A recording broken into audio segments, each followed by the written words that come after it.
আসসালামু আলাইকুম ওয়া রাহমাতুল্লাহি ওয়া বারাকাতুহু। আলহামদুলিল্লাহি রাব্বিল আলামিন ওয়াস সালাতু ওয়াস সালামু আলা আশরাফিল আমবিয়া'i ওয়া সাইয়্যিদিল মুরসালিন নবিয়িনা মুহাম্মদ ইবনে আবদুল্লাহ ওয়া আলা আলিহি ওয়া আসহাবিহি আজমাইন, আম্মা বা'দ।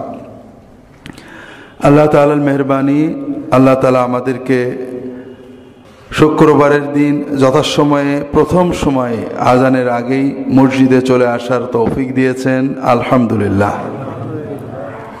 আমরা আরবি মাস হিসেবে রবিউল সানি মাস অতিক্রম করছি।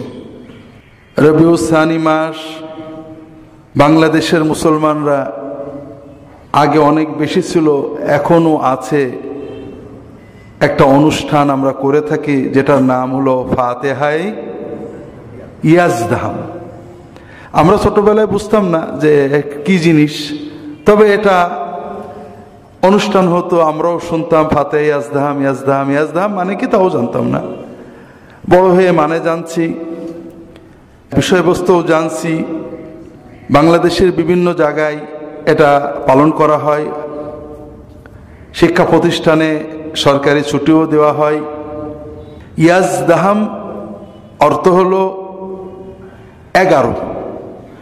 এই জন্য কোথাও কোথাও আজকাল এটাকে গিয়া আরবি শরীফ বলা হয়। ইয়াজদাহাম হলো ফার্সি শব্দ, ইয়াজদাহাম ফার্সি শব্দ, এর বাংলা হলো 11, আর 11কে উর্দুতে বলে 11। আপনারা জানেন উর্দু বাংলা একই শব্দ, একই ভাষা। ভারতের সংস্কৃতি ভাষা থেকে জন্ম নেওয়া বাংলা এবং উর্দু উভয়েরই নানি হলো সংস্কৃতি।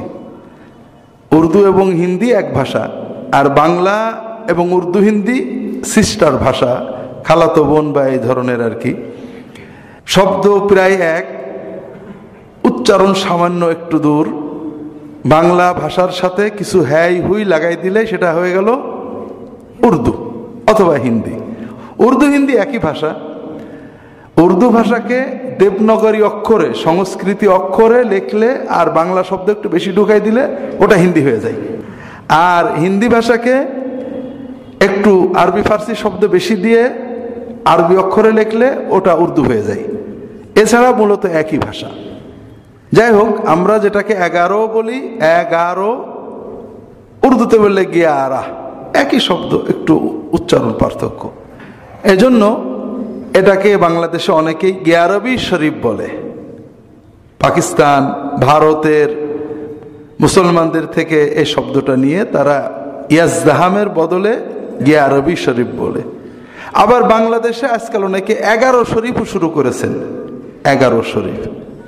তাহলে ফাতেহায়ে ইয়াজদাহাম, গিয়া আরবি শরীফ, 11 শরীফ।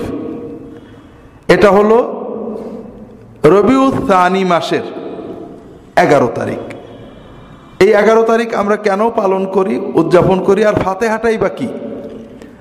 ফাতেহা মানে আমরা জানি, ফাতেহা মানে খোলা, উন্মোচন করা, দরজা খোলা।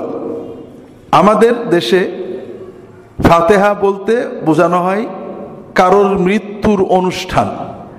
কেউ মরে গেলে তার জন্য অনুষ্ঠান করাকে ফাতেহা বলে। তো কি কারণে বলে সেটা আমরা বুঝবো না।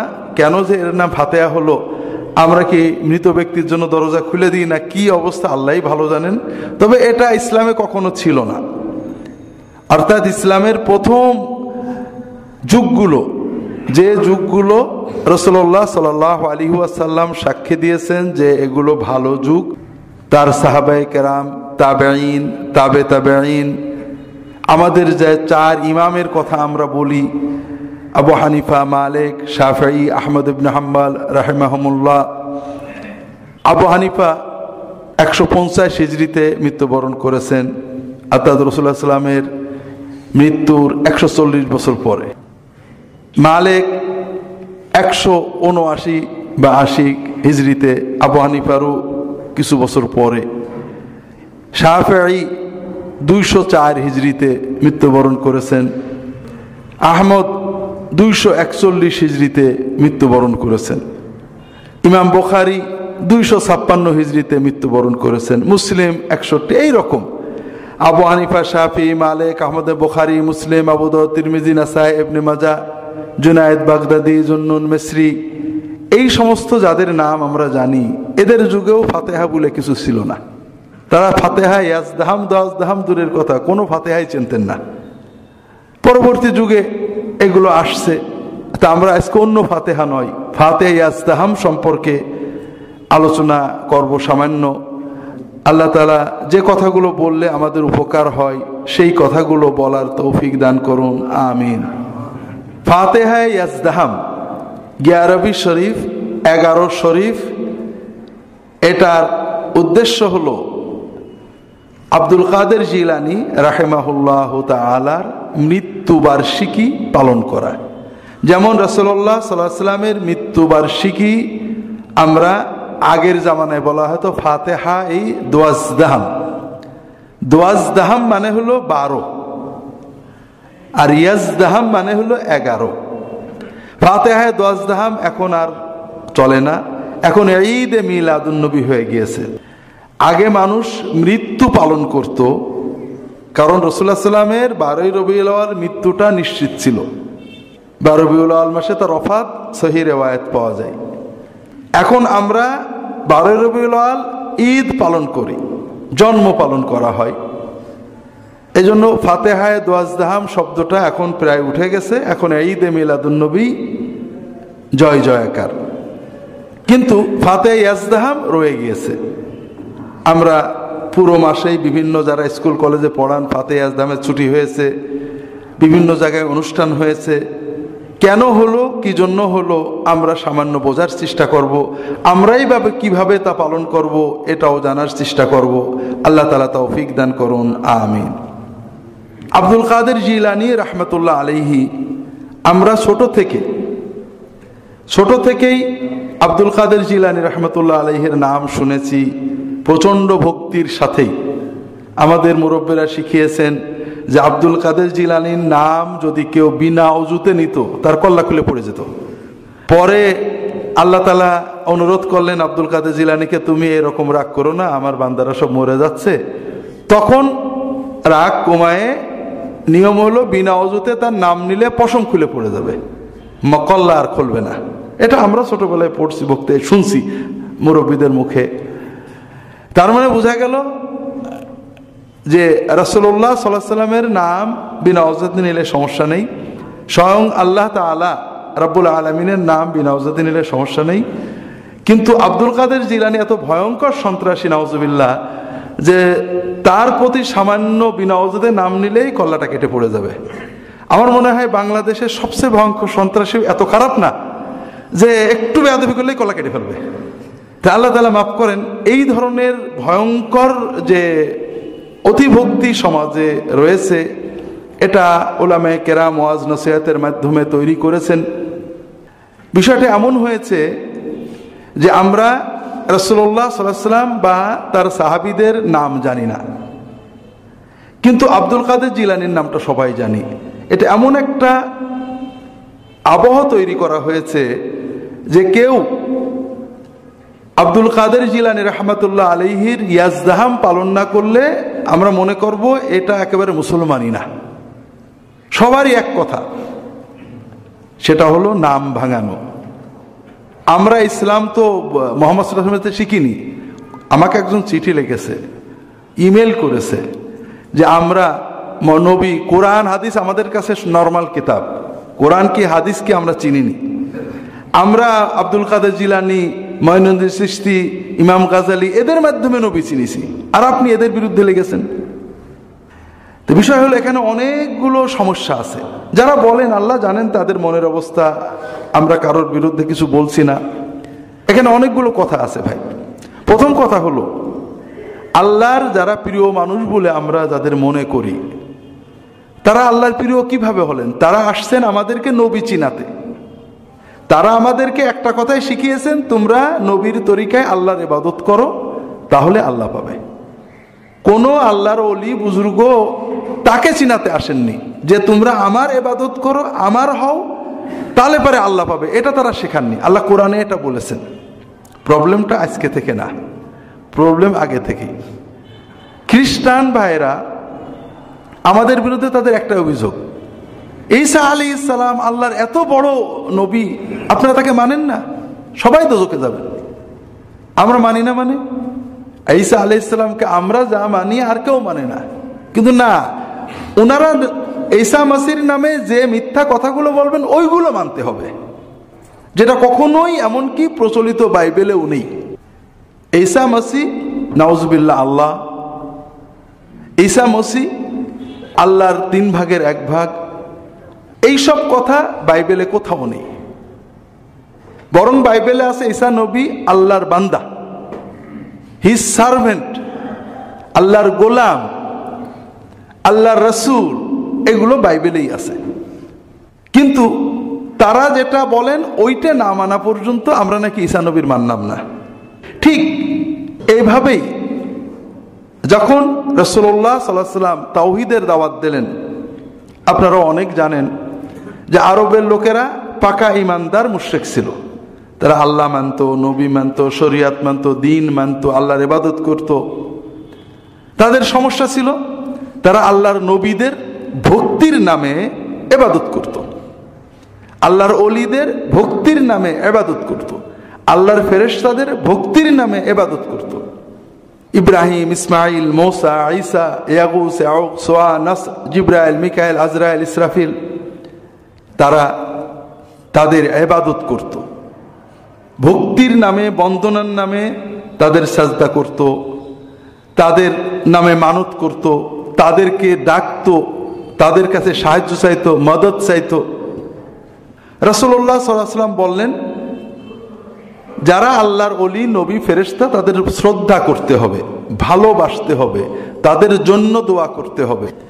তবে চাওয়া চাওয়ি ইবাদত হবে শুধু আল্লাহ তাআলার কাছে। ইয়াকা না'বুদু ওয়া ইয়াকা নাস্তাইন, ডাইরেক্ট শুধু আল্লাহর ইবাদত, শুধু আল্লাহকে ডাকা, আর কিছু না।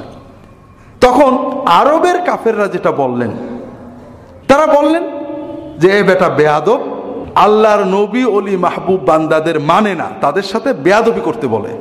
রাসূলুল্লাহ সাল্লাল্লাহু আলাইহি ওয়াসাল্লাম কারোর সাথে বেয়াদবি করতে বলেননি।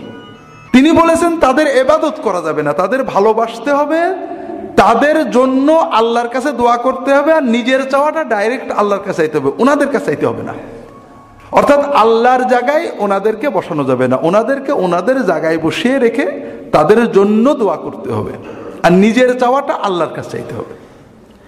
এই যে রাসূলুল্লাহ সাল্লাল্লাহু আলাইহি ওয়াসাল্লাম এত করে বুঝিয়ে বলার পরেও তারা ব্যাখ্যা দিল যে মুহাম্মদ সাল্লাল্লাহু আলাইহি ওয়াসাল্লাম সবে হয়ে গিয়েছে, সবা মুহাম্মদ। আপনার একটা গল্প বলি, বুখারী শরীফেই আছে।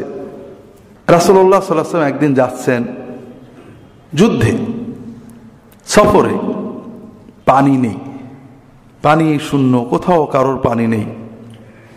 সকালবেলায় ফজরের নামাজ পড়েছে, সবাই অস্থির। তারপরে একজন নামাজ না পড়ে বসে আছে। কি হয়েছে, তুমি নামাজ পড়লে না? হুজুর, আমার গোসল ফরজ হয়েছে, পানি নেই। তুমি তেমন করে নামাজ পড়ে নাও। যাত্রা শুরু করলেন। এখন পানি অজু নাই, করলাম তেমন করলাম অজুর বদলে, কিন্তু গালে দেবো কি, মাটি তো আর পানির বদলে খাওয়া যায় না। প্রাশাকাউনা ইলা রাসূলিল আতাশ, ইয়া রাসূলুল্লাহ, আমরা সব পিপাসার্থ হয়ে গেছি, হুজুর মরে যাবো, হুজুর খুব পিপাসা, রোদ উঠে গেছে, কষ্ট হচ্ছে। রাসূলুল্লাহ বললেন দাঁড়াও, বললেন যাও, এইদিকে যাও, দেখবো একজন মহিলা পানি নিয়ে আসে, পানি নিয়ে যাচ্ছে। মরুভূমি তো, 100-150 কিলোর ভিতরে অনেক সময় পানি পাওয়া যায় না। তো এখন তোমরা একটু এই পথে যাও, দেখবো একজন মহিলা পানি নিয়ে যাচ্ছে, ওনাকে নিয়ে আসো। তা সাহাবীরা 2-3 জন গেলেন, যে দেখলেন ঠিক একটা মহিলা, দুই পাশে দুটো পানির ঘোড়া, ওই চামড়ার মস্কে করে দুই পাশে নিয়ে একটা উটের পিঠে চড়ে টুকটাক করে যাচ্ছে মহিলা। তো বলছে যে আচ্ছা, আপনি যে পানি আনলেন কত দূর থেকে? বলে যে 2 দিনের পথ, তোমাদের পানির কাছে যাইতে অন্তত প্রায় 2 দিন লাগবে। আমি সেইখান থেকে পানি নিয়ে আমার মহল্লায় যাচ্ছি, আমাদের যেখানে আমাদের বেদুইনদের তাবু, ওখানে যাচ্ছি। বলে যে আমরা তো অত দূরে যে পানি নিতে পারবো না, তাহলে আপনি একটু আমাদের সাথে আসেন, আমাদের নবী মুহাম্মদ সাল্লাল্লাহু আলাইহি ওয়াসাল্লামের কাছে আসেন। বলে যে মুহাম্মদ সাল্লাল্লাহু আলাইহি ওয়াসাল্লামকে, ওই যে সবাই যার সাবি বলে, সাবি হয়ে গেছে, ওহাবি হয়ে গেছে। সাবা মানে হলো সবে মানে যারা সমাজের বাপদাদার প্রচলিত দিন বাদ দিয়ে নতুন কিছু বলে। যেমন আমরা যখন তৌহিদের সুন্নতের কথা বলি, মানুষ কি বলে? ওহাবি হয়ে গেছে। কোনো দোষ নেই, কোরআনে আছে, হাদিসে আছে, সুন্নতে আছে, সাহাবীরা আছে, কিন্তু মানুষদেরকে তো কিছু বলতে হবে। কি বলতে হবে? ওহাবি হয়ে গেছে।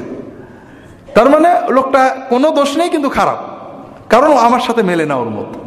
ওহাবি হয়ে গেছে মানে কি? কোরআন মানে না, মানে হাদিস মানে না, মানে নই মানে না, মানে কি মানে না? আউলিয়াদের মানে না, ওলি আল্লাহদের মানে না। ওলিয়াদের মানে না মানে কোথায় বলেছে মানে না? সবারই তো মানছে। বলে না না, ওহাবি হয়ে গেছে। মুহাম্মদ সাল্লাল্লাহু আলাইহি সাল্লামের সমাজের মানুষেরা রাসূলুল্লাহ সাল্লাল্লাহু আলাইহি সাল্লাম যে দাওয়াত দিতেন সবগুলোই তারা মানতে বাধ্য। আল্লাহ এক তারা মানত, আল্লাহর ইবাদত করো মানত, পিতামাতার খেদমত করো মানত, মিথ্যা কথা বলো না মানত।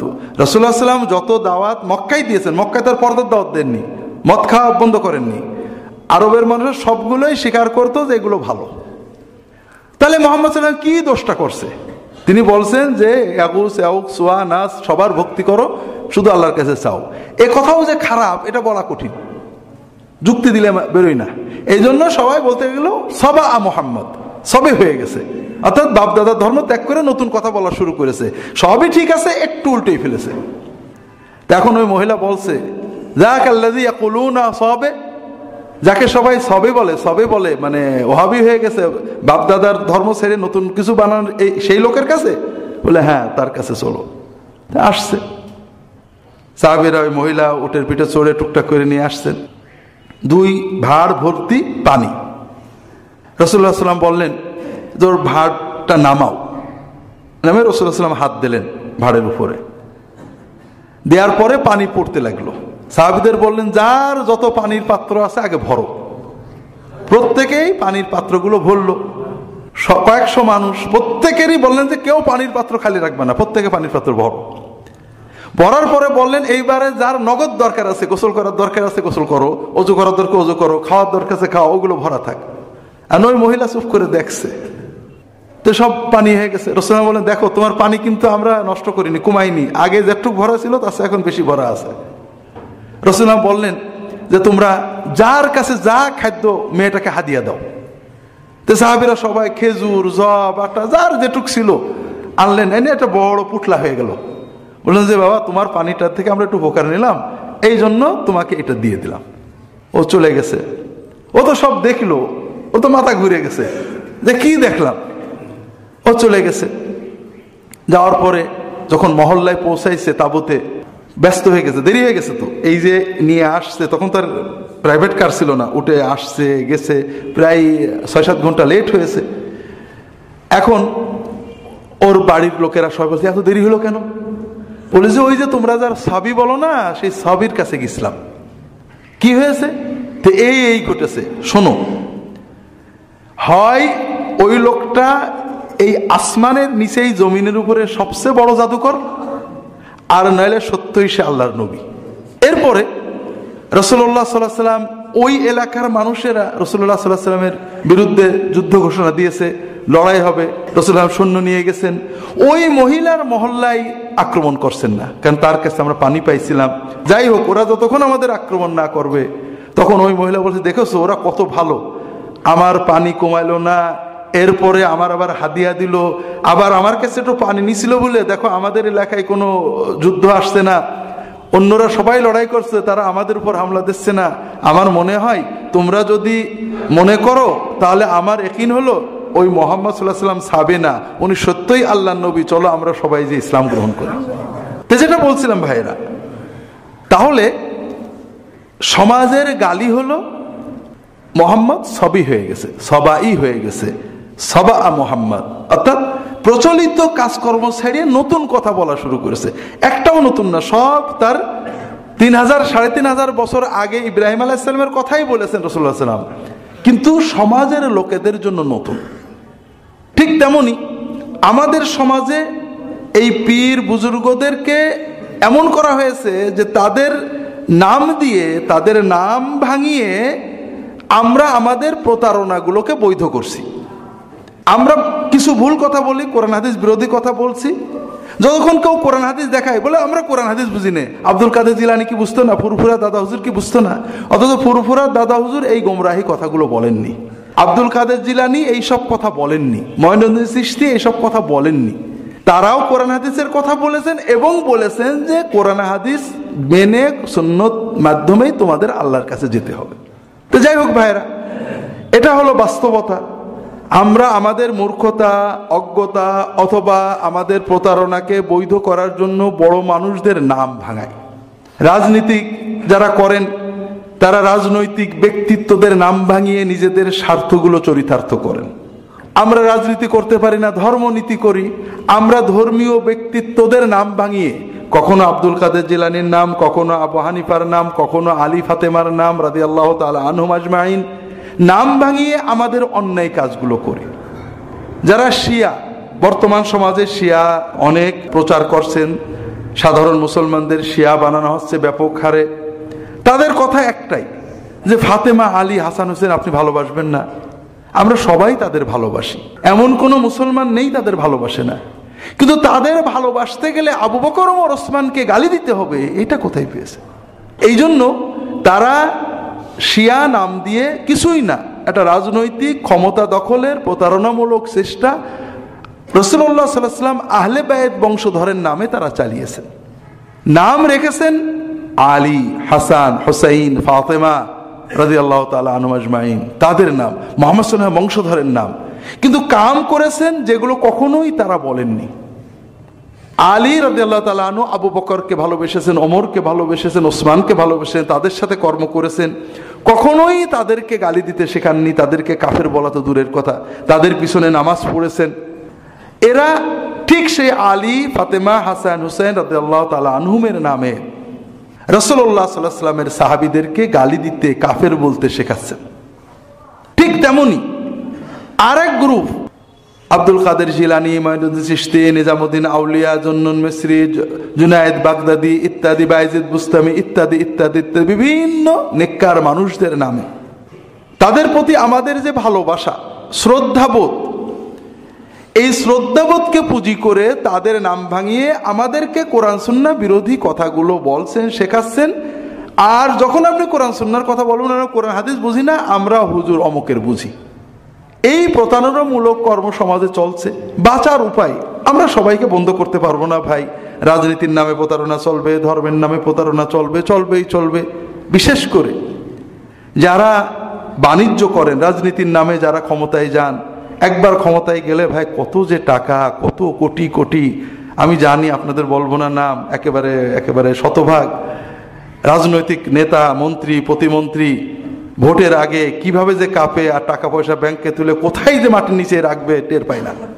কি অবস্থা হয়ে যায় আপনি বুঝতে পারেন। আমি সত্যি কথা বলছি, কারণ নাম যেহেতু বলছি না, সমস্যা নেই। কিন্তু এর ভিতরে যে কত লাভ, রাজনৈতিকদের নিন্দা করা আমার উদ্দেশ্য না। আমরা যারা ধর্মনীতি করি, আমাদেরও মোটামুটি আমরা একটা ওরস বানাতে পারলে, একটা মাজার বানাতে পারলে, একটা দরবার বানাতে পারলে কত টাকা আপনারা দেবেন। আমরা দোয়ার ভান্ডার খুলে বসবো, আপনারা টাকা দেবেন, আমরা দোয়া করব। কাজেই অনেক সুবিধা। আপনাদেরকে সুন্নতের কথা বলবো, সুন্নতে সুবিধা নেই, সুন্নতে আমাদের সুবিধা নেই, সামাজিক রীতিনীতিতে আমাদের সুবিধা। ফেনীতে গত শনিবারে ছিলাম, একজন প্রশ্ন করেছে যে হুজুররা জানাজা পড়ায় টাকা নেয়, এটা জায়েজ হবে কিনা? জায়েজ হবে না মানে? সিস্টেম হিসেবে সবচেয়ে ভালো সিস্টেম এটা। আপনার ছেলে মেয়েকে কোরআন শেখাবেন না, আপনাদের কোরআন পড়ে দেওয়ার জন্য আমরা আছি, তবে টাকা দিতে হবে। আপনার ছেলে মেয়েকে দোয়া করা শেখাবেন না, আপনার দোয়া করার জন্য আমরা আছি, তবে টাকা দিতে হবে। আপনার ছেলেকে জানাজা শেখাবেন না, আপনার জানাজা পড়ানোর জন্য আমরা আছি, তবে টাকা দিতে হবে। টাকা দিয়ে সব হয়ে যায়। আপনার জান্নাত আমরা টাকার বিনিময়ে দিয়ে দেবো। আপনি মরে যাবেন, কবরের পাশে 40 দিন আমরা কোরআন পড়ে দেবো, টাকা লাগবে। তো এই যে সিস্টেম, এই সিস্টেমগুলো আমাদের জন্য উপকারী, কিন্তু আপনাদের জন্য না হয়, আপনারা ক্ষতিগ্রস্ত হচ্ছেন। এখন প্রবলেম হলো যে এই সিস্টেম যদি আমি বিরুদ্ধে বলি, আমি আমার মতো পুরোহিত হুজুরেরা ক্ষতিগ্রস্ত হন, যেহেতু তাদের এটা অনেক উপকারী জিনিস। তারা বাধা দেবেন, অনেক কথা বলবেন, আমরা সব ঠেকাতে পারবো না। তবে আপনাকে আপনার স্বার্থ বুঝতে হবে। আপনার স্বার্থ কোথায়? আপনার স্বার্থ হলো ভাইরা, আপনার ঈমান আপনাকে রাখতে হবে, আপনার সাথে আল্লাহর সম্পর্ক ঘনিষ্ঠ করতে হবে। আর সেটা হলো আপনি নিজে একটু যাচাই করবেন। আমরা গতদিনেও বলছিলাম, বোধহয় এখানে আপনাদের বলছি, জানি না বলছি কিনা। দুর্ভাগ্য ভাইরা, আপনারা যারা এখানে মসজিদে চলে এসেছেন সবাই আলহামদুলিল্লাহ আল্লাহওয়ালা মানুষ বলেই এত আগে মসজিদে এসেছেন, এখনো আজানের সময় মানে দ্বিতীয় আজানের সময় হয়নি আপনারা চলে এসেছেন। কিন্তু কথা হলো ভাইরা, আমরা এই যে আল্লাহর কাছে যেতে চাচ্ছি এটা আমাদের কাছে কতটুকু গুরুত্বপূর্ণ। একটা উদাহরণ দিই। আপনি আসরের নামাজের পরে বাজারে গেছেন, আমি অনেকখানি বলে হয়তো শুনেছেন আপনারা। বাজারে গেছেন, আমাদের সকল মুসলমানের একটা কথা যে হুজুররা এক এক হুজুর এক এক কথা বলে, কোথায় যাব, কি করব, হুজুরদেরই ঠিক নেই। তো ভাইরা, এটা খুব ভালো কথা, হুজুররা খারাপ, এতে সন্দেহ নেই। আপনি যখন আসরের নামাজের পরে বাজারে গেলেন থলেটা হাতে করে, আপনি মনে করেন মাছের দোকান, মাছের মার্কেটে অথবা গোশতের মার্কেটে বা আলুর মার্কেটে ঢুকলেন। প্রত্যেক দোকানদার ভাই আমার ভাই স্যার আসেন, আমার কাছে ভালো আছে, আমার কাছে ভালো আছে, আমার অমুক জায়গার তমুক জায়গার বলতে থাকবে। আপনি যেহেতু এক এক দোকানদার এক এক কথা বলছে, আপনি থলে হাতে করে আস্তে করে বাড়ি চলে আসবেন। কি করব, দোকানদারে এক একজন এক এক কথা বলে, বাজার আর করব না। এরকম মানুষ কি বাংলাদেশে পাওয়া যাবে ভাই? যাবে না। আপনি কি করবেন, যে যাই বলুক আপনি প্রথমত দোকানদার চয়েস করবেন যে কোন দোকানে ঢুকবেন। দোকানে ঢুকলে হলো না, দোকানে ঢোকার পরে যখন দোকানদার, আপনি মোটামুটি ভালো দেখে একদম দোকানে ঢুকলেন, যেন আশা করা যায় ভালো মাল পাওয়া যাবে। দোকানদার কি করলো, একেবারে দাড়ির পাল্লাটা এরকম ঢুকিয়ে দিয়ে 3 কেজি আলু একবারে তুলে দিল। আপনি বললেন না নামান, আমি বেছে নেব। আপনি একটা একটা করে বেছে নেন, পেঁয়াজ, আলু, টমেটো, কাঁচামরিচ, মাছ আপনি বেছে নেন। আপনি দোকান যাচাই করার পরেও পণ্য যাচাই করেন, যাচাই ছাড়া পণ্য নেন না। কিন্তু আপনি আসরের পরে বাজারটা বাড়িতে দিয়ে মাগরিবের নামাজের সময় মসজিদে ঢুকলেন। আপনি নামাজ পড়ে কিছু জিকির করছেন অথবা নামাজের ভিতরে কিছু আমল করছেন। আপনাকে যদি বলা হয় যে আমল কোথায় পেয়েছেন, ও অমুক হুজুর বলেছে, আমলটা কিন্তু আপনি যাচাই করে নেননি। আপনি আলু যাচাই করেছেন, পেঁয়াজ যাচাই করেছেন, টমেটো যাচাই করেছেন, মাছ পর্যন্ত টিপে যাচাই করে একটা একটা করে আপনি দাড়িপাল্লায় তুলেছেন। কিন্তু আপনার ওজিফা, আপনার জিকির, আপনার নামাজ, আপনার দোয়া, আপনার কুলখানি, আপনার ইসালে সোয়াব, আপনার ফাতেহা আপনি যাচাই করে নেন। হুজুর বলেছে আপনি করেছেন, সবাই করছে তাই করেছেন। তাহলে কি বোঝা গেল? তাহলে বোঝা গেল ভাইরা যে আপনার কাছে আলু, পেঁয়াজ, পটল, টমেটো, পুঁটি মাছের যে দাম আছে, আপনার ঈমান আমলের ওই দাম নেই। আপনি পুঁটি মাছকে যে গুরুত্ব দিয়ে ক্রয় করেন, আপনি আপনার জান্নাতকে ওই গুরুত্ব দিয়ে ক্রয় করেননি। ঠকে যাবেন ভাইরা। আরে ঠকা এমন ঠকা, আপনি পুঁটি মাছ কিনতে যে, আলু কিনতে যে ঠকেছেন, পরের বারে আপনি জিততে পারবেন। কিন্তু ঈমান কিনতে যে, আমল কিনতে যে ঠকে গিয়েছেন, পরের বারে যখন ঠকা বসবেন ব্যাক গিয়ারে আর আসতে পারবেন না। এই জন্য ভাইরা আমরা একটু সচেতন হই। আল্লাহ রসুল সাথে আমাদেরকে সচেতন। আল্লাহ কোরআনে বলেছেন, আল্লাযীনা ইসতামিউনাল কাওলা ফায়াত্তাবিউনা আহসানা, যারা কথা শোনে, শুনেই মানে না, শোনার পরে যাচাই করে ভালো কথাগুলো মানে। এই জন্য আমার অনুরোধ হলো ভাইয়েরা, প্রথম কথা হলো আমরা আমাদের ঈমানের সাক্ষ্য দিছি লা ইলাহা ইল্লাল্লাহ মুহাম্মাদুর রাসূলুল্লাহ। কিন্তু আল্লাহকে মাবুদের জায়গায়, মুহাম্মদ সাল্লাল্লাহু আলাইহি সাল্লামকে কুদওয়ার, আদর্শ, মডেল, মুর্শিদের জায়গায় বসায় রাখবো, আর কাউকে ওই জায়গায় ঢুকতে দেব না। আর সবাই আমার মতো মানুষ, আমি সালাম দেব, মুসাফা করব, কথা বলবো, উস্তাদ হিসেবে মানবো, কিন্তু রাসূলুল্লাহ সাল্লাল্লাহু আলাইহি সাল্লাম আর মাবুদ আল্লাহর জায়গায় আর কাউকে ঢুকতে দেব না। সবার নিয়ে মতভেদ আছে। আব্দুল কাদের জিলানী আল্লাহর ওলি, ওলি না। মঈনুদ্দিন চিশতি আল্লাহর ওলি, ওলি না, মতভেদ আছে। মুহাম্মদ সাল্লাল্লাহু আলাইহি সাল্লাম আল্লাহর নবী, নবী না, মতভেদ আছে নাকি? কাজেই যেগুলো রাসূলুল্লাহ সাল্লাল্লাহু আলাইহি সাল্লাম হাদিসে বলেছেন, আল্লাহ কোরআনে বলেছেন, এইগুলোকে সামনে রাখতে হবে এবং নিজে চোখে যাচাই করে নেওয়ার চেষ্টা করতে হবে। এছাড়াও যত কথা আমরা বলবো বুজুর্গদের নামে, পীর মাশায়েখের নামে, আলেম ওলামাদের নামে, যাচাই করতে হবে। আমিও যেটা বলবো যাচাই করতে হবে। ভাইরা বড় কষ্ট লাগে, আপনারা আলু, পটল, পেঁয়াজ যাচাই করেন, একটা জমি কিনতে গেলে দলিল যাচাই করেন, ঔষধ কিনতে গেলে আপনারা কোম্পানি খোঁজেন। এখন ডাক্তার ওষুধ লিখে দিলে তাও কোম্পানি কি স্কয়ার নাকি কোন ফার্মা, কি ফার্মা, একটু ভালো ঔষধ খোঁজেন।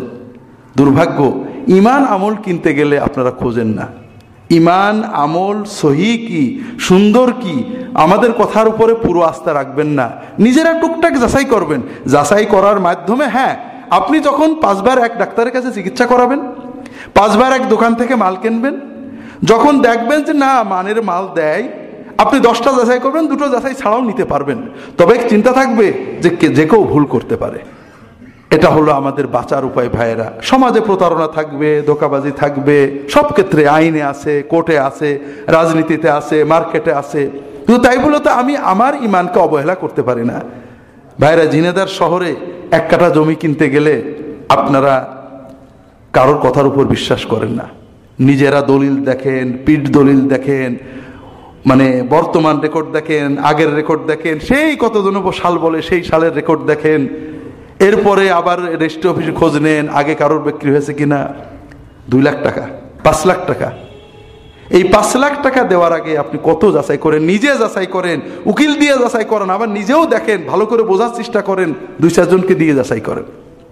কিন্তু ভাইরা, জান্নাতের 1 কাঠা জমি কেনার জন্য কোনো যাচাই না করে মানুষদের হাতে ইমানটা তুলে দেন। এতে বোঝা যায় যে জান্নাত আপনার কাছে দাম নেই। দুনিয়ার 1 কাঠা জমির যে দাম, জান্নাতের 1 কাঠা জমির আপনি সেই দাম দেন না।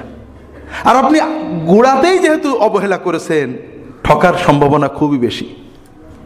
দুনিয়ায় আপনাকে 1 কাঠা জমি বেচে যে ঠকাতে চায়, আর জান্নাতের জমির নামে আপনাকে যে জাহান্নামে নিতে চায়, এই 2 জনের ভিতরে শক্তিশালী বুদ্ধিমান বেশি হলো যে আপনাকে জান্নাতের নামে জাহান্নামে নিতে চায়। কাজেই বড় বড় দুশমন, ইন্নাশ শাইতানা লাকুম আদুউম মুবিন, সবচেয়ে বড় দুশমন যে 24 ঘন্টা তার লক্ষ লক্ষ অনুসারীদেরকে নিয়ে আমাদেরকে জাহান্নামে নেওয়ার জন্য চেষ্টা করছে। এমন তো নয় যে আল্লাহ তাআলা আমাদেরকে হাওয়ার উপর ছেড়ে দিয়েছেন। আমার সামনে বাঁচার অবলম্বন রয়েছে, কোরআন রয়েছে, রাসূলুল্লাহ সাল্লাল্লাহু আলাইহি ওয়াসাল্লামের সুন্নাহ রয়েছে। আমি ধরে চেষ্টা করি, আল্লাযীনা জাহাদু ফীনা লানাহদিয়ান্নাহুম সুবুলানা। আল্লাহ তাআলা বলছেন যে যারা আমার রাস্তায় চেষ্টা করবে, আমি অবশ্যই তাদেরকে পথ দেখাবো। আমাকে তো চেষ্টা করতে হবে ভাই। আপনি চেষ্টা করেন, ঠকবেন না। আপনি অবহেলা করেন, আমি বাজারে যাই না ভাই, কারণ দোকানদাররা আমার খুব ঠকায়। একেবারে চেহারা দেখে আমি ঠকে যাই। হুজুর হুজুর আসেন, হুজুর আমার কাছে ভালো আছে, দিয়ে দেয়। পাশে 72 দিন থাকলে বলে এটা নিয়েন, এটা জন্ডিস আলা মাছ, এটা ক্যান্সার আলা মাছ, এটা ভালো না, এই স্যার ঠিক করে দাও। এই জন্য আমি ভয়ে বাজারে যাই না। তো ভাইরা, বাজারে একবার ঠকছি, অনেক ঠকছি জীবনে, কিন্তু এই ঠকাতে কিছু ক্ষতি হয় না। আজকে 2 লাখ টাকা ঠকছি, আল্লাহ 100 টাকা দিয়ে দেবে। আজকে বাজারে একটা খারাপ জিনিস দিতে ফেলে দিছি, কিন্তু কালকে আবার ভালো জিনিস খাবো। কিন্তু দুনিয়াতে আমল করছি, কিয়ামতে সে কঠিন দিনে যদি না পাই, সব হাওয়া হয়ে যায়, তাহলে এর চেয়ে কষ্ট আর থাকবে না। এই জন্য আমার অনুরোধ হলো ভাইয়েরা, যে সবকিছু নিজেরা যাচাই করার চেষ্টা করবেন। নিজেরা পারবেন না, যারা 5 জনকে প্রশ্ন করবেন, ভাই এটা কি, কোথায় আছে, কোন হাদিসে, কোন কিতাবে, দেখান আমাকে।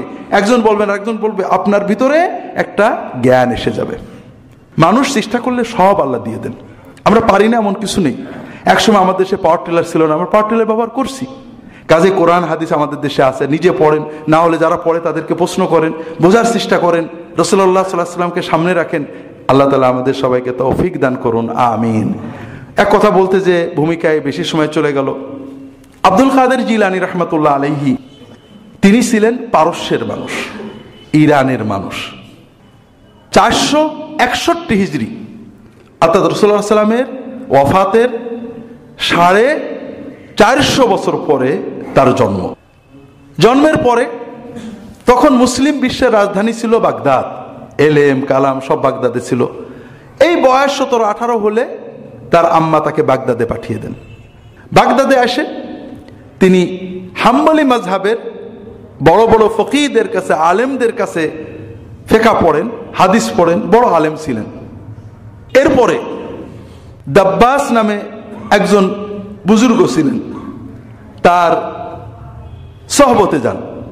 আগেই বলি, এই যে আমরা পীর আর মুরিদ, এটা কিন্তু আব্দুল কাদের জিলানীর সময় ছিল না।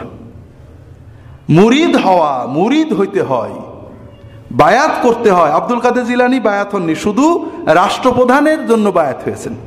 খলিফা, আব্বাসী খলিফার বায়াত হয়েছেন, আর কার বায়াত হননি।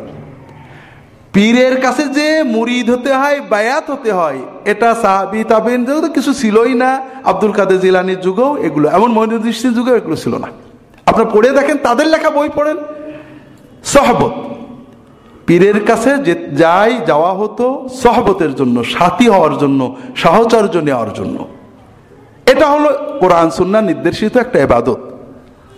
যখন আপনি একজন ভালো মানুষের সহবতে থাকবেন, তার কাছে থাকবেন, তার সাথে জামাতে নামাজ পড়বেন, তার কথাগুলো শুনবেন, 2 মাস, 1 মাস, 6 মাস, 1 বছর, আপনার আমল অনেক পরিবর্তন হয়ে যাবে। আমরা এখানে ভয়ঙ্করতম ভুল করি। আমরা পীর মাশায়েখদেরকে আল্লাহ এবং তার নবীর জায়গায় বসাই দিই। ভালো মন্দ, কল্যাণ অকল্যাণ আল্লাহর, আর দ্বীনের তরিকা শেখানো নবীর। আমরা ভালো মন্দ পীর সাহেবের হাতে দিয়ে দিছি, তরিকা শেখানো পীর সাহেবের হাতে। পীর সাহেব সহবত দেবেন একজন নেককার মানুষ, যিনি আল্লাহর আবেদ, যিনি আল্লাহর ভয়ে সবসময় কাঁদেন, যার কাছে গেলে এমনি আল্লাহর ভয়ে চোখের পানি আসে, নেককার, তিনি ইমাম হোক, আলেম হোক, যে কোনো নেককার ভালো মানুষের কাছে যখন আমরা বসবো, ভালো ভালো কথাগুলো শুনবো, আমাদের ভিতর এর তাসির হয়। এই জন্য কোরআনও আমাদেরকে উৎসাহ দিয়েছে, কুনু মা'আস সাদিকিন, কুনু মা'আল মাশায়েখ বলেননি, কুনু মা'আল উলামা, কোথাও নেই আলেমদের কাছে যাওয়ার কথা। আমলের গুরুত্ব দিয়ে আছে, যাদের ভিতরে সত্যবাদিতা আছে, যারা আল্লাহর সাথে সত্যবাদী, যারা বান্দার সাথে সত্যবাদী, যারা নেককার, যারা ভালো মানুষ, সাদেকিন কারা তাও আল্লাহ সূরা বাকারায় বলে দিয়েছেন যে যারা ঈমান, আমল, তাকওয়া, জিহাদ, দান, খয়রাত সব ব্যাপারে স্থির, তারা হলো সাদেক। তো যাই হোক, রাসূলুল্লাহ সাল্লাল্লাহু আলাইহি ওয়াসাল্লাম ওফাতের পরে সাহাবীদের যুগে একজন পীর সাহেবের মুরিদ হওয়ার কোনো নিয়ম ছিল না। তাবেঈনরা, তাবেঈনরা, হাসান বসরি, আব্দুল আহাদ ইবনে যায়েদ, তারা বিভিন্ন নেককারদের কাছে যাইতেন, একজনের কাছে বেশি অন্যদের কাছে যাইতেন। এটাই হলো সুন্নাহ পদ্ধতি, যে আপনি নিজে কোরআন সুন্নাহ পড়বেন, এমনি সাধারণ মুসলমানদের সাথে মহব্বত রাখবেন, সহবত রাখবেন, সমাজে ভালো একাধিক আলেমের কাছে যাবেন, পীর নামে হোক, আলেম নামে হোক, বুজুর্গ নামে হোক, ইমাম নামে হোক, যাবেন, বসবেন, আল্লাহর মহব্বত হৃদয়ে আনার চেষ্টা করবেন। কারণ একজন খাস করলে, ভালো মানুষকে খাস করলেও দেখা যাবে ওই ভালো মানুষটা এমন হয়ে গেছে যে মুহাম্মদ সাল্লাল্লাহু আলাইহি ওয়াসাল্লামের জায়গায় পৌঁছে গেছে। আপনি গেছেন ওই ভালো মানুষের সহবতে থেকে নবীজি সাল্লাল্লাহু আলাইহি ওয়াসাল্লামের তরিকায় আল্লাহর ইবাদত শিখবেন বলে, কিন্তু ওই ভালো মানুষটাকে আপনি একমাত্র ধরেছেন। এখন তার প্রতি মহব্বত, ভক্তি বাড়তে বাড়তে দেখা যাবে মুহাম্মদ সাল্লাল্লাহু আলাইহি ওয়াসাল্লাম আড়ালে চলে গেছেন। উনি, আপনি স্বপ্নে হুজুরকেই দেখেন, আপনার মহব্বত হুজুরের জন্য রাসূলুল্লাহ সাল্লাল্লাহু আলাইহি ওয়াসাল্লাম আড়ালে পড়ে গেছেন। রাসূলুল্লাহ সাল্লাল্লাহু আলাইহি ওয়াসাল্লামের সুন্নতের কথা বললে আপনার অন্তর অস্থির হয় না, আপনি চিন্তা করেন হুজুর এটা করেন কিনা। এই জন্য একজন লোকের সাহেব হওয়া তাবেঈনদের যুগে, ইমাম আবু হানিফার যুগে, এরকম যুগে ছিল না। তারা একজন হয়তো বেশি যাইতেন, অন্যান্য নেককার সবার কাছেই সাহেব হতেন, তাদের কাছে বসতেন, ওয়াজ নসিহত শুনতেন, দিন অন্তরের ভিতরে আল্লাহর মহব্বত, আল্লাহর বেলায়েত আনার জন্য চেষ্টা করতেন। যখন আব্দুল কাদের জিলানী রহমতুল্লাহ আলাইহির সময় হলো পতনের সময়, ক্রুসেড যুদ্ধ শুরু হয়ে গেছে, তখন আমি বলবো যদি আল্লাহ তৌফিক দেন এই জুমায় ব্যাখ্যা করব, নইলে আগামী জুমায় ব্যাখ্যা করব আব্দুল কাদের জিলানী রহমতুল্লাহ পরিবেশ কি ছিল। ওই সময়ে সাহাবীদের যুগ চলে, খুব ভালো করে বোঝেন। সাহাবীরা 110 হিজরির ভিতরে মৃত্যুবরণ করেছেন সবাই, তাবেঈনরা 150-60 হিজরির ভিতরে মৃত্যুবরণ করেছেন, তাবেঈনরা 200 থেকে 210-15 ভিতরে সবাই মৃত্যুবরণ করেছেন। চতুর্থ প্রজন্ম আতবা ও তাবেঈন, এরাও মোটামুটি 300 হিজরির ভিতরে সবাই শেষ হয়ে গেছেন। অর্থাৎ ইসলামের সোনালী যুগ, যে যুগগুলোর জন্য রাসূলুল্লাহ সাক্ষী দিয়েছেন এই যুগগুলোতে ভালো বেশি থাকবে, এগুলো 300 হিজরির ভিতরে শেষ হয়ে গেছে। বাস্তব বিষয় হলো যে রাজনৈতিকভাবে মুসলমানদের পতন 300 হিজরির পরে শুরু হয়ে গেল। ভিতরে আভ্যন্তরীণ বিচ্ছেদ, ছোট ছোট বিচ্ছিন্ন রাষ্ট্র হয়ে গেল। এরপরে 500 হিজরির আগেই 490 হিজরি 1090-92 খ্রিস্টাব্দ থেকে ক্রুসেড যুদ্ধ শুরু হলো। পতনের সময় আলেম ওলামা কমে গেছেন, নেককার মানুষ কমে গেছেন। এই সময় অনেকে একজনের সহবতে যেতেন, কিন্তু মুরিদ নাই, বায়াত হননি। মুরিদ বলে কিছু ছিল, মুরিদ মানে যে চাই, মুরাদ মানে যাকে চাওয়া হয়। আমাদের চাওয়া তো এক, আল্লাহ। আমাদের মুরাদ আল্লাহ, কোনো ব্যক্তি আমাদের মুরাদ না। আমি কোনো ব্যক্তির মুরিদ না, আমি মুরিদ হলো আল্লাহ। তবে আমি আল্লাহকে পাওয়ার জন্য একজন নেককার মানুষের সহবত নেব, তার সাহেব হব। আব্দুল কাদের জিলানী রহমতুল্লাহ আলাইহি শেখ দাব্বাসের সাহেব হলেন। তিনি খুব আবেদ ছিলেন। সাহেব হলে কি হয়, ভালো মানুষ যারা, তারা সাহেবদের সাথীদের অন্তর থেকে অহংকার দূর করার চেষ্টা করেন। ধাক্কা মেরে পানিতে ফেলে, এই জুতো সব করো। 1 মাস ধরে জুতো সব করলো। আমাকে এক তবলিগের ভাই, আমার ছোট মেয়েটা যখন জন্ম হলো ঢাকায় সেন্ট্রাল হাসপাতালে, 2002 সালের ডিসেম্বর মাসের শেষে, একদম শেষে আমার ওই ওটিতে আর এক তবলিগের ভাইয়ের ওয়াইফও ঢুকেছে। তো বলছে যে আমাদের তবলিগের মুরব্বীরা বলেন যে ভালো পীর সাহেবদের মুরিদ হবা। তা আমার পরিচয় হয়েছে ফুরফুরা হুজুরের জামাই ইত্যাদি। তা এখন আমরা তো পারি না, কার মুরিদ হবো কন? তা আমি বললাম যে এখনকার পীর সাহেবরা আগের পীরের মতো নেই। পীরের সহবত নিতে হয়, 1 মাস 2 মাস 6 মাস থাকতে হবে। পীর সাহেব বসবে, ওর মনের ভিতরে কোন দিকটা লোভ বেশি গুতবে, লোভ দূর করবে। অহংকার বেশি, এই জুতো সাফ করো, গো সাফ করো, অহংকার দূর করাবে। এই রকম মুরব্বী অর্থাৎ প্রতিপালনকারী পীর নেই। আপনি তবলিগের সহবতে এটা পেয়ে যাবেন। খেয়াল করেন, তবলিগ জামাতে একটা বড় উপকার হলো, ডিসি সাহেব তবলিগে গেলেও দেখা যায় মাটি কাটছে, গুসাফ করছে, আরেকজন রান্না করছে। অর্থাৎ মানুষের খেদমত, অহংকার অন্তর থেকে দূর করা, মানুষের সাথে আদব, আল্লাহমুখিতা, এগুলোর জন্য একজন ভালো মানুষের সহবত উপকার করে। তো যেটা বলছিলাম ভাইরা, দাব্বাস ওই রকম একজন মুরব্বী অর্থাৎ প্রতিপালনকারী ছিলেন। আব্দুল কাদের জিলানী কখনো শীতের ভিতর ঠান্ডা পানিতে ফেলে দিতেন, দেখি ও তো বড় আলেম, ওর অহংকার আসে কিনা। হ্যাঁ, এরকম একটা মানুষ আমাকে পানি আমি চলে যাই। বিভিন্ন ভাবে অন্তর থেকে অহংকার দূর করা, এবাদতে মন বসানো, এবাদতের অভ্যাস করানো, দীর্ঘ এবাদত করা, জিকির ওজিফা করা, এইভাবে বছর বা তার বেশি সময় তিনি দাব্বাসের সহবতে থাকলেন। উদ্দেশ্য অন্তরটাকে আখেরাতমুখী করা। এরপরে এটা হালত হয়, যারা ইবাদত করেন তাদের হয়, তখন মনে হয় আর সংসারে যাব না, কি মজা লাগছে, বসে আছে আল্লাহ জিকির কিছু, অন্তর যেন জান্নাতের আনন্দ পাচ্ছে। কিন্তু এই মজা ইসলামের বড় মজা না। ইসলামের বড় মজা আপনার বউ বিবি বাচ্চা কাঁধে নেবেন, কষ্ট করবেন, মানুষের ভিতরে যাবেন। যেমন হানজালা রাদিয়াল্লাহু তাআলা আনহু রাসূলুল্লাহ সাল্লাল্লাহু আলাইহি ওয়াসাল্লামের কাছে বলেন, ইয়া রাসূলুল্লাহ নাফাকা হানজালা, হানজালা মুনাফিক হয়ে গেছে। কেন? যখন আপনার কাছে বসে থাকি কি মজা লাগে, মনে হয় জান্নাত দেখছি, জাহান্নাম দে, অন্তরটা আল্লাহর ইমানে একেবারে ভরপুর হয়ে যায়। আর বাড়িতে যেয়ে যখন বউর সাথে ফাজলামি করি, সংসারের কথা বলি, তখন ওই মজা আর থাকে না, তখন অন্তরটা শুধু দুনিয়ামুখী হয়ে যায়। এটা নিশ্চয়ই আমি মুনাফিক হয়ে গেছি হুজুর। রাসূলুল্লাহ বললেন, না, লা ইয়া হানজালা ওয়ালাকিন সা ওয়া সা। এরকমই মানুষ কিছু সময় ইমানকে জোরদার করছে, কিছু সংসার করতে হবে। আব্দুল কাদের জিলানীর ভিতরে এমন একটা ভাব আসলো, আর সমাজে যাব না, এই জঙ্গলে আল্লাহর ইবাদত করি, এটাই তো মজা। কিন্তু আল্লাহ তাআলার পক্ষ থেকে বারবার ধাক্কাতে মনে ধাক্কা এসো, না তুমি যাও, সমাজে দাওয়াত দাও, সমাজের মানুষদের ভালো করার চেষ্টা করো। আমরা যদি আল্লাহ তাআলা তৌফিক দেন, আগামী জুমায় আব্দুল কাদের জিলানী রাহমাতুল্লাহ আলাইহির জীবনের বাকি দিকগুলো আলোচনার চেষ্টা করব, যদি আল্লাহ তাআলা আমাদের তৌফিক দেন ইনশাআল্লাহ তাআলা। আমি আজকে জুমা পড়েই পালাবো, আমার একটু দূরের প্রোগ্রাম আছে, আজকে প্রশ্নোত্তর হবে না। আগামী জুমায় ইনশাআল্লাহ শুক্রবার, ইংরেজি মাসের প্রথম